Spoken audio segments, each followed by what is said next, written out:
Bismillahirrahmanirrahim. Walau annana nazzalna ilaihim al-malaikata wa kallamahum al-mauta wa hasharna alaihim kulla shay'in qublan ma kanu liyu'minu illa an yasha Allah walakinna aktsarahum yajhalun. وكذلك جعلنا لكل نبي عدوا شياطين الإنس والجن يوحي بعضهم إلى بعض زخرف القول غرورا ولو شاء ربك ما فعلوا فذرهم وما يفترون. ولتصغى إليه أفئدة الذين لا يؤمنون بالآخرة وليرضوا وليختلفوا ما هم مختلفون.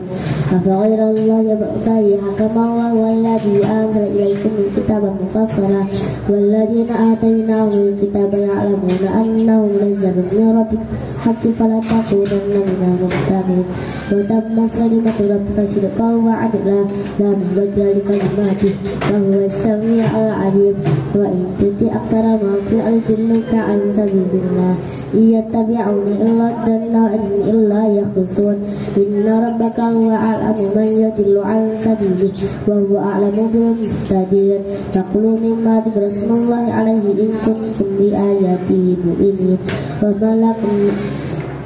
لكم ألا تأكلوا مما ذكر اسم الله عليه وقد فصل لكم ما حرم عليكم وجئتكم بآيات لا ترجم إليه وإن كثيرا ليضلون بأهوائهم بغير علم.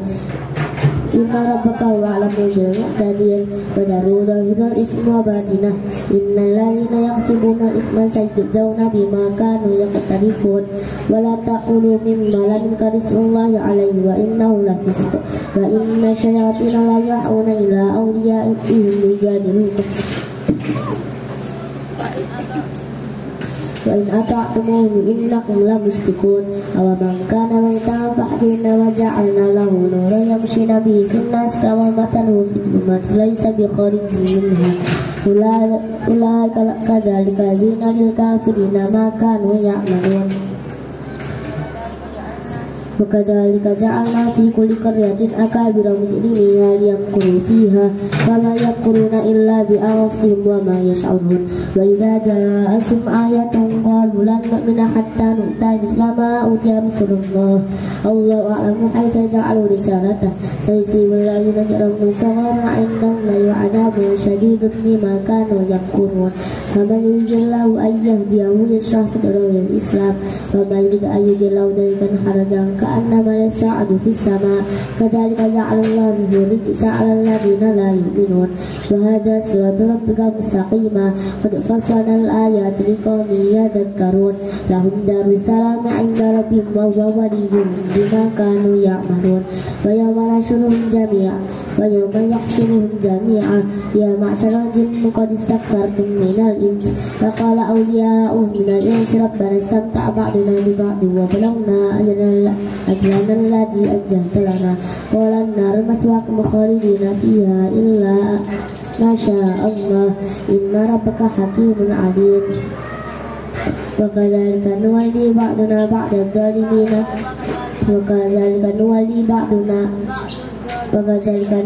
بعض الظالمين بعضا بما كانوا يكسبون. يا معشر الجن والإنس ألم يأتكم نبأ الذي رسل منكم يقصون عليكم آياتي فمن اتقى وأصلح فلا خوف عليهم ولا هم يحزنون.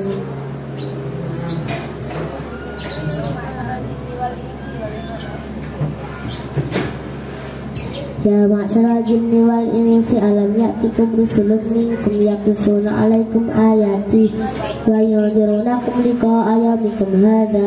قالوا شهدنا على أنفسنا ورسلنا الحياة الدنيا وشهدوا على أنفسهم أنهم كانوا كافرين. ذلك ألم يكن ربك مهلك القرى بظلم وأهلها غافلون ولكل درجات مما عملوا وما ربك بغافل عما يعملون. وربك الغني ذو الرحمة إن يشاء يذهبكم منكم ويستخلف من بعدكم ما يشاء كما أنشأكم من ذرية قوم آخرين إنما توعدون لآت وما أنتم بمعجزين قل يا قوم اعملوا على مكانتكم إني عامل فسوف تعلمون من تكون له عاقبة الدار إنه لا يفلح الظالمون وجعلوا لله مما ذرأ من الحرث والأنعام نصيبا فقالوا هذا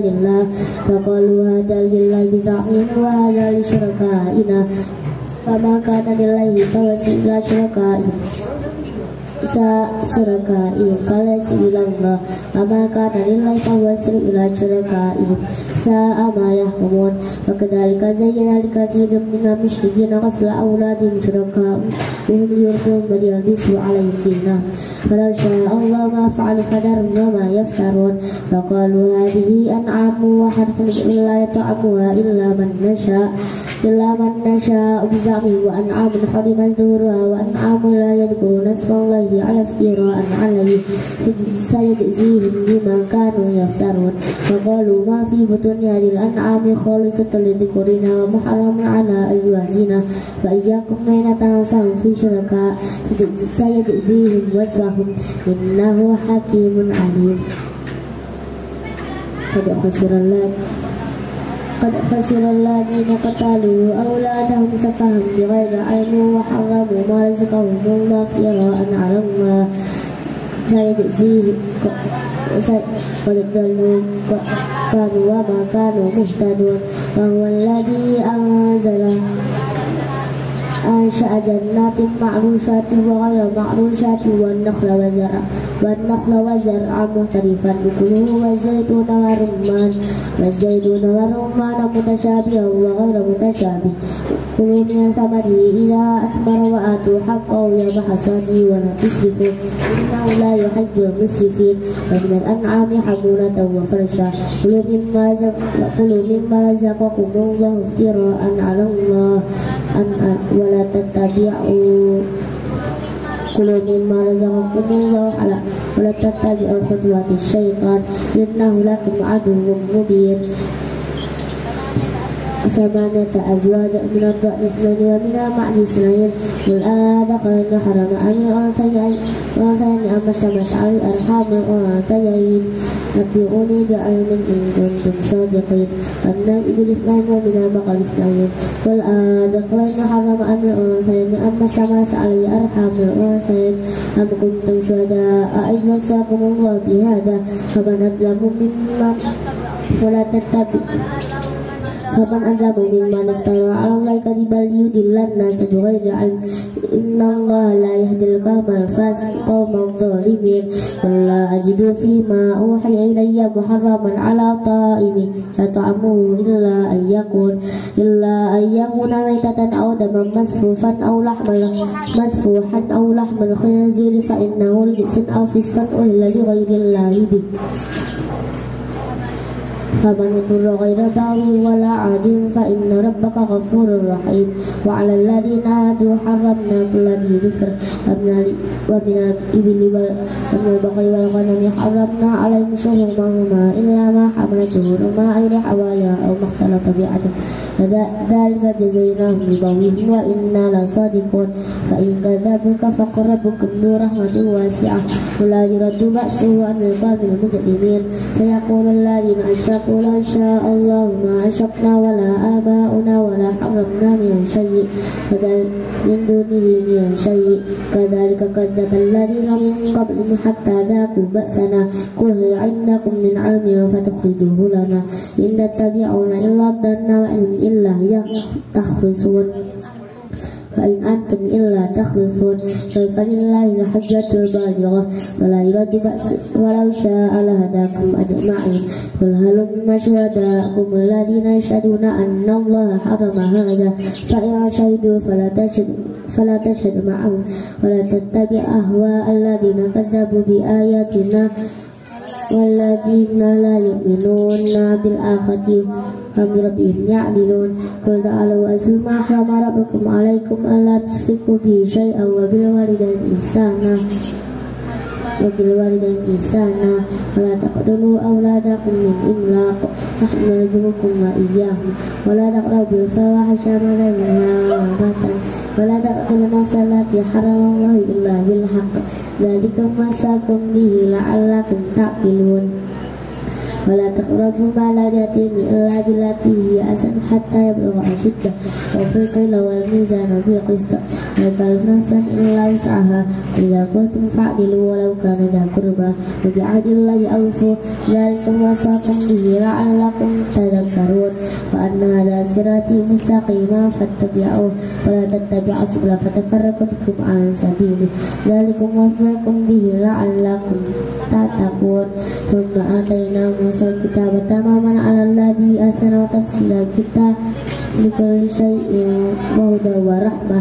لعلهم بلقاء ربهم يؤمنون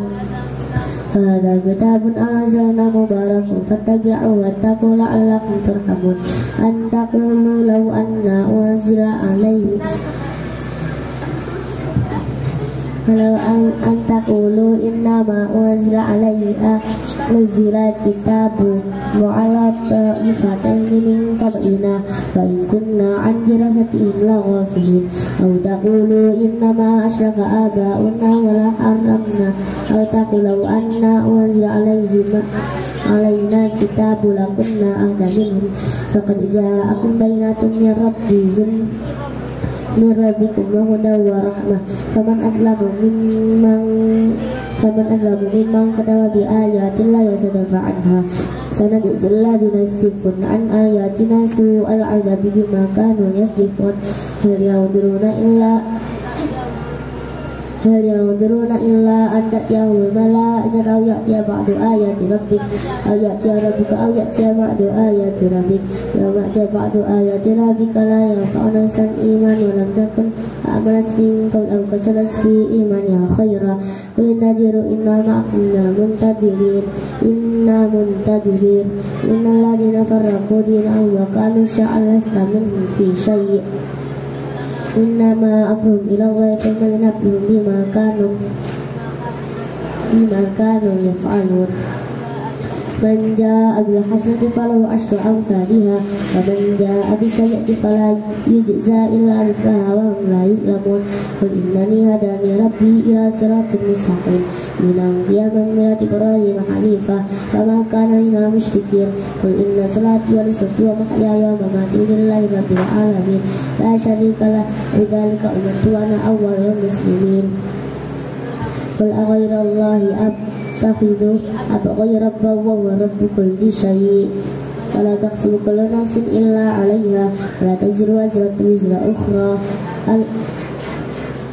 ثم إلى ربكم مرجعكم فينبئكم بما كنتم فيه تختلفون وهو الذي جعلكم خلائف في الأرض ورفع بعضكم فوق بعض درجات ليبلوكم فيما آتاكم إن ربك لسريع العقاب وإنه لغفور رحيم بسم الله الرحمن الرحيم الحمد لله ألف لام ميم صاد كتاب أنزل إليك فلا يكن في صدرك حرج منه لتنذر به وذكرى للمؤمنين اتبعوا ما أنزل إليكم من ربكم ولا تتبعوا من دونه أولياء قليلا ما تذكرون وكم من قرية أهلكناها فجاءها بأسنا بياتا أو هم قائلون فما كان دعواهم إذ جاءهم بأسنا تضرعوا ولكن بأسنا إلا أن قالوا إنا كنا ظالمين فلنسألن الذين أرسل إليهم ولنسألن المرسلين فلنقصن عليهم بعلم وما كنا غائبين والوزن يومئذ بالحق ومن ثقلت موازينه فأولئك هم المفلحون ومن خفت موازينه فأولئك الذين خسروا أنفسهم بما كانوا بآياتنا يظلمون ولقد مكناكم في الأرض وجعلنا لكم فيها معايش قليلا ما تشكرون ولقد خلقناكم ثم صورناكم ثم قلنا للملائكة اسجدوا لآدم فسجدوا إلا إبليس لم يكن من الساجدين قال ما منعك قال ما منعك ألا تسجد إذ أمرتك قال أنا خير منك خلقتني من نار وخلقته من طين قال فاهبط منها فما يكون لك أن تتكبر فيها فاخرج إنك من الصاغرين قال أنظرني إلى يوم يبعثون قال إنك من المنظرين قال فبما أغويتني لأقعدن لهم صراطك المستقيم ثم لآتينهم من بين أيديهم ومن خلفهم وعن أيمانهم وعن شمائلهم ولا تجد أكثرهم شاكرين قال اخرج منها مذءوما مدحورا فمن تبعك منهم لأملأن جهنم منكم أجمعين ويا آدم اسكن أنت وزوجك الجنة فكلا من حيث شئتما ولا تقربا هذه الشجرة فتكونا من الظالمين فوسوس لهما الشيطان ليبدلهما ما ولي عنهما من سوآتهما وقال ما نهاكما ربهما ألم أنهكما إن الشيطان لكم من هذه الشجرة إلا أن تكونا ملكين أو تكونا من الخالدين فقاسمهما إني لكما لمن الناصحين فدلاهما بغرور فلما ذاقا الشجرة بدت لهما سوآتهما وطفقا يخصفان عليهما من ورق الجنة وناداهما ربهما ألم أنهكما إن الشيطان لكما عدو آتيكما الشجرة وأقول لكما إن الشيطان لكما عدو مبين قال ربنا ظلمنا أنفسنا وإن لم تغفر لنا وترحمنا لنكونن من الخاسرين قال اهبطوا بعضكم لبعض عدو ولكم في الأرض مستقر ومتاع إلى حين ولكم فيها تحيون وفيها تموت ومنها تخرجون يا بني آدم قد أنزلنا عليكم لباسا يواري سوآتكم وريشا ولباس التقوى ذلك خير ذلك من آيات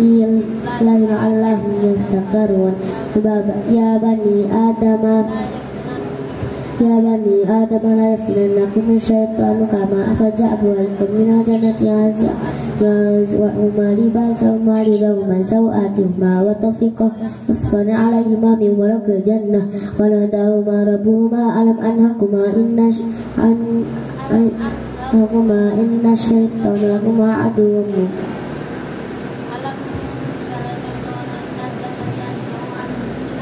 من الجنة ينزع عنهما لباسهما ليريهما سوآتهما إنه يراكم وقبيله من حيث لا ترونهم إنا جعلنا الشياطين أولياء الذين لا يؤمنون فإذا فعلوا فاحشة قالوا وجدنا عليها آباءنا والله أمرنا بها قل إن الله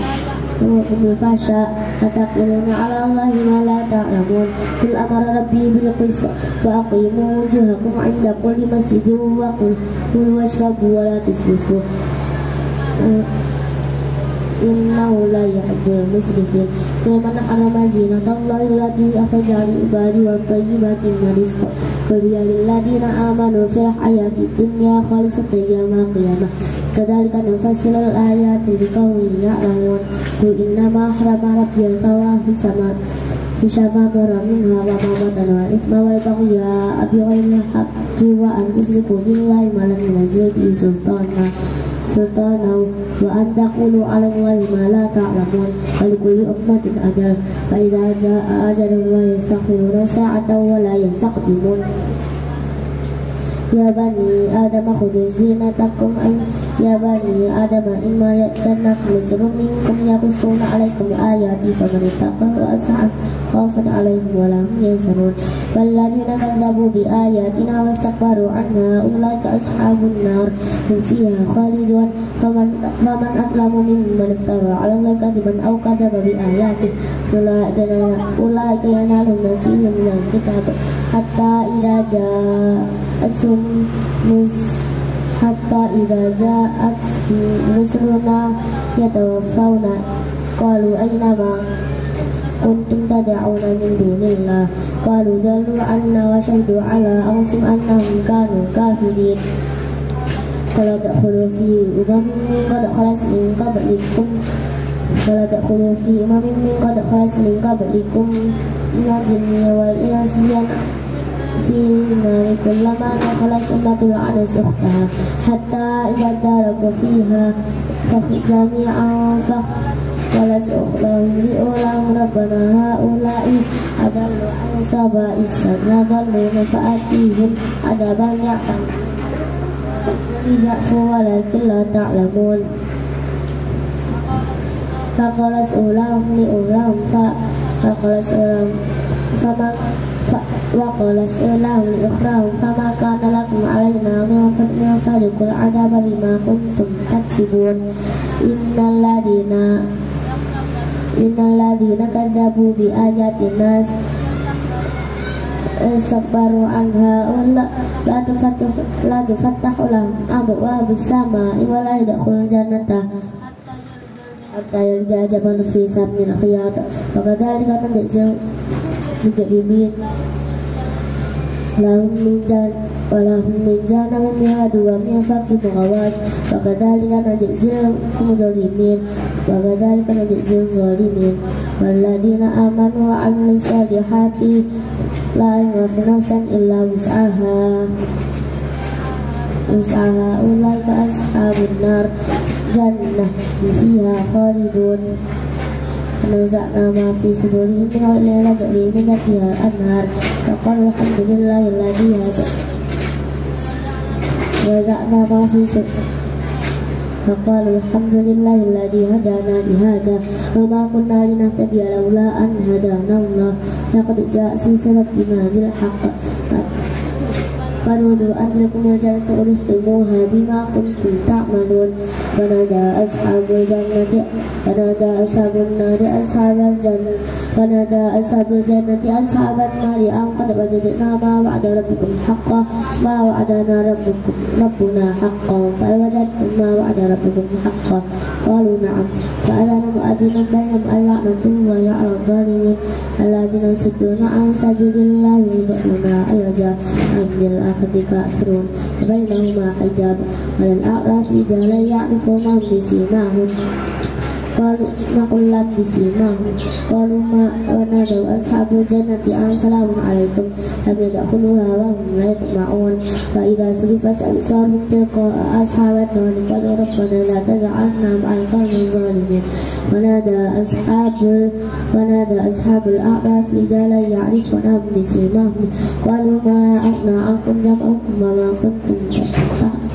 تستكبرون هؤلاء الذين أقسمتم لا ينالهم الله برحمة ادخلوا الجنة أورثتموها ادخلوا الجنة لا خوف عليكم ولا هم يحزنون ولا أنتم تحزنون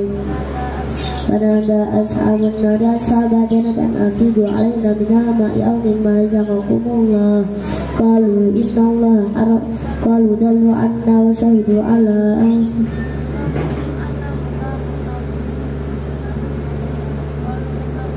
قالوا إن الله حرمهما على الكافرين الذين اتخذوا دينهم لهوا ولعبا ورسوم الحياة الدنيا فاليوم ننساهم كما نسوا لقاء يومهم هذا وما كانوا بآياتنا يجحدون ولقد جئناهم بكتاب فصلناه على علم هدى ورحمة لقوم يؤمنون هل ينظرون إلا تأويله يوم تأتي تأويله يقول الذين كفروا من قبل فنسوا من قبل قد جاءتهم بينة أصل ربنا بالحق فنودوا أن تلكم الجنة أورثتموها بما كنتم فهل لنا من شفعاء فيشفع لنا أو نرد فنعمل غير الذي كنا نعمل قد خسروا أنفسهم فهم لا يدرون عنهم ما كانوا يفترون إن ربكم الله الذي خلق السماوات والأرض في 6 أيام ثم استوى على العرش يغشي الليل النهار يطلب حثيثا والشمس والقمر حسبانا والنجوم مسخرات بأمره ألا له الحق والأمر تبارك الله رب العالمين ادعوا ربكم تضرعا وخفية فإن أنجانا من هذه إنه لا يحب المعتدين ولا تفسدوا في الأرض بعد إصلاحها ودعوه خوفا وطمعا إن رحمة الله قريب من المحسنين وهو الذي يرسل الرياح بشرا بين يدي رحمته حتى إذا أخذ السحاب ثقالا سقناه لبلد ميت فأنزلنا به من كل من الماء فأخرجنا به من كل ثمرات كذلك نخرج الموتى لعلكم تذكرون والبلد الطيب يخرج نباته بإذن ربه والذي خبث لا يخرج نكدا كذلك نصرف الآيات لقوم يشكرون لقد أرسلنا إلى قومه وقال يا قوم اعبدوا الله ما لكم من إله غيره إني أخاف عليكم عذاب يوم عظيم قال الملأ من قومه إنا لنراك في ضلال مبين قال يا قوم ليس بي ضلالة ولكني رسول من رب العالمين أبلغكم رسالات ربي وأنصح لكم وأعلم من الله ما لا تعلمون أو عجبتم أن جاءكم ذكر من ربكم على رجل منكم لينذركم ولتتقوا ولعلكم ترحمون فكذبوا فأنجيناه والذين معه برحمة الذين كذبوا بآياتنا إنهم كانوا قوما عمين إلى عاد أخاهم هودا قال يا قوم اعبدوا الله ما لكم من إله غيره أفلا تتقون قال الملأ الذين كفروا من قومه إنا لنراك في سفاهة وإنا لنظنك من الكاذبين قال يا قوم ليس بي ضلالة ولا سفاهة ولكني رسول من رب العالمين أبلغكم رسالات ربي وأنصحكم وأنا لكم ناصح أمين أو عجبتم أن جاءكم ذكر من ربكم على رجل منكم لينذركم واذكروا إذ جعلكم خلفاء من بعد قوم نوح وزادكم في الأرض في خلق بسطة واذكروا آلاء الله لعلكم تفلحون قالوا أجئتنا لنعبد الله وحده ونذر ما كان يعبد آباؤنا فأتنا بما تعدنا إن كنت من الصادقين فقال قد وقع عليكم رجس وغضب تجادلونني في أسماء سميتموها أنتم وآباؤكم ما نزل الله بها من سلطان فانتظروا إني معكم من المنتظرين فأنجيناه وأهله إلا امتلأه كان سميع غابرين فأمطرنا عليهم مطرا فانظر كيف فأنجيناه والذين معه برحمة منا وقطعنا دابر الذين كذبوا بآياتنا وما كانوا مؤمنين وإلى ثمود أخاهم هود وإلى مدين أخاهم صالحا قال يا قوم اعبدوا الله ما لكم من إله غيره إن قد جاءتكم بينة من ربكم هذه ناقة الله لكم آية فذروها تأكل في أرض الله ولا تمسوها بسوء فيأخذكم عذاب أليم واذكروا إذ جعلكم خلفاء من بعد عاد وبوأكم في الأرض أتخذون من سورها قصورا وتنحتون الجبال بيوتا واذكروا آلاء الله لعلكم تفلحون ولا تعثوا في الأرض مفسدين قال الملأ الذين استكبروا من قومه للذين استضعفوا لمن آمن منهم أتعلمون أن صالحا مرسل من ربه قالوا إنا بما أرسلت به مؤمنون وقال الذين استكبروا إنا بالذي آمنتم به كافرون فأقروا الناقة وعتوا عن أمر ربهم وقالوا يا صالح ائتنا بما تعدنا إن كنت من المرسلين فأخذتهم الرجفة فأصبحوا في دارهم جاثمين فتولى عنهم